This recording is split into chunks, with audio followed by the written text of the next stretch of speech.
Am I the a-hole for turning gay after my wife passed? When my kid's mother passed away, life was a weight that threatened to break me. Debt strangled every moment and my job simply wasn't enough to keep us afloat. I drove trucks for long-haul routes, worked grueling hours at a warehouse, and spent my summers pushing a lawnmower under the blistering sun. For 2 relentless years I took no breaks, while my mother stepped in to care for my kids, children who barely saw their father anymore. Everything went downhill the day one of my trucks broke down, leaving me stranded in the middle of a desert for 9 scorching hours. I was forced to confront the truth. My kids were growing up with only the shadow of a father, and when I returned I was fired for missing my delivery. To make matters worse, my warehouse job let me go because I was late. With nothing left to cling to, I made a choice that terrified me. I escaped this job cycle. It was time to find a way forward, no matter what. After getting fired from the trucking job, I sparked up with one of my coworker buddies and we just talked about everything. I told him about my money troubles and how I just wanted to be with my kids but couldn't. Then he told me about a job opportunity that would change my life. He said, "If I told you something private, you wouldn't think of me as less of a man, right?" When I told him no, he whipped out his phone and showed me a picture of him in a golden thong. When I jokingly complimented his bulge, he told me that he's a dancer at this one gay club in the city. He said that they're always looking for dancers and most nights he takes about $550, and he just has to give the club $100. I told him I'd try it out and he put me in contact with the club manager. The manager complimented my body and actually hired me on the spot. But he gave me one piece of advice. He told me, "We only ask for $100 from what you take home. However, some customers will offer you a lot more, if you catch my drift." He winked at me and I didn't think much about it. I was just happy to have gotten the job. And the next night I started. The club was pretty cool and I felt like a celebrity. I was congratulated and a lot of the guys bought me drinks since I was a newcomer. I was sweating balls but so far everything was going really well, and I was pocketing a lot of money. But then I saw why no one wanted this job. When I went to the bathroom someone knocked on my stall. It was a guy in a business suit. I don't remember exactly what he told me cause I was tipsy, but he told me, "I'll give you $500 if you let me rub it." I was pretty hesitant. And then he threw another $200 if he let me finish in his mouth and I gave in. The entire time I closed my eyes and just said a mouth is a mouth. All I cared about was getting as much money as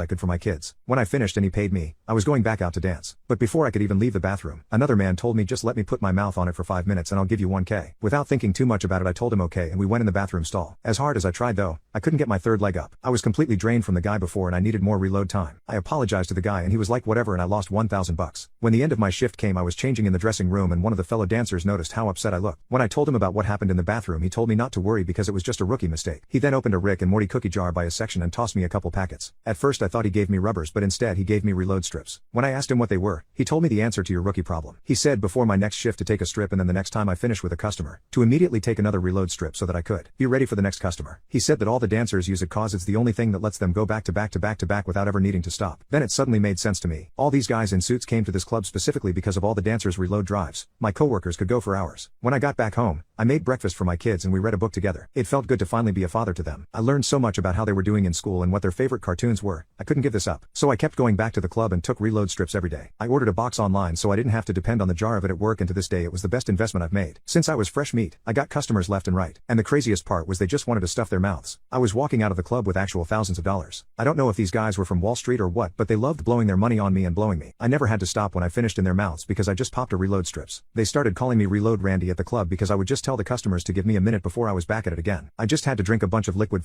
because I was getting more dehydrated than the people at DDDY's freak-offs. Edit. A lot of you guys seem to be having the same problem and are asking where to find the strips. The ones I used are called round 2 strips. They come in a black and like yellow box.